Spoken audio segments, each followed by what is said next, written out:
Europe এবং লাতিন অঞ্চলের সবচেয়ে বড় এবং জনপ্রিয় টুর্নামেন্ট উয়েফা ইউরোপীয় চ্যাম্পিয়নশিপ এবং কোপা আমেরিকা। আর মাত্র কয়েক ঘন্টা পর দুই টুর্নামেন্টেরই ফাইনাল ম্যাচের মধ্য দিয়ে পর্দা নামবে এবারের আসরের। দর্শকরা 15 তারিখে দুটি ফাইনাল ম্যাচ একই দিনে উপভোগ করতে যাচ্ছে।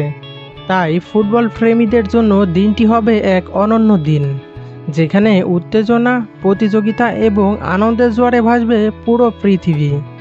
ইউরো টুর্নামেন্টের ফাইনালে লড়বে স্পেন এবং ইংল্যান্ড। অন্যদিকে লাতিন অঞ্চল থেকে আর্জেন্টিনা লড়বে কলম্বিয়ার বিপক্ষে। উয়েফা ইউরোপীয় চ্যাম্পিয়নশিপে স্পেন এবং ইংল্যান্ডের মধ্যকার ফাইনাল ম্যাচটি অনুষ্ঠিত হবে আজকে ঠিক রাত 1টায়, যেখানে দুই দলই তাদের সাম্প্রতিক ফর্মে অসাধারণ। স্পেনে রয়েছে দানি ওলমো এবং লামিন ইয়ামালের মতো সেরা উদীয়মান ফুটবলার। অন্যদিকে ইংল্যান্ডে রয়েছে হ্যারি কেইন এবং জুড বেলিংহামের মতো অভিজ্ঞ ফুটবলার। ইউরো টুর্নামেন্টে এখন পর্যন্ত দুই দলই অপরাজিত, তাই দুই দলের যে কোনো একটি দল রেকর্ড অপরাজিত থেকেই চ্যাম্পিয়নের স্বাদ নিবে।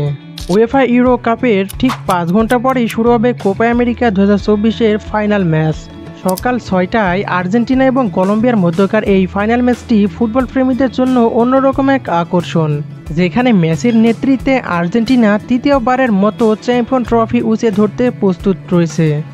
অন্যদিকে হামেস রদ্রিগেজ চাইবে 1991 সালে আর্জেন্টিনার বিপক্ষে পরাজয়ের প্রতিশোধ নিতে।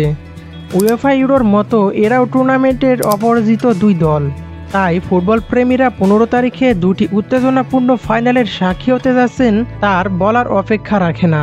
দুটি ফাইনাল ম্যাচের মধ্য থেকে কোন দুই দল চ্যাম্পিয়ন হতে পারে বলে আপনি মনে করেন? জানিয়ে দিন আপনার প্রেডিকশন। খেলার সকল আপডেট সবার আগে পেতে আমাদের সাথে যুক্ত থাকুন। ধন্যবাদ।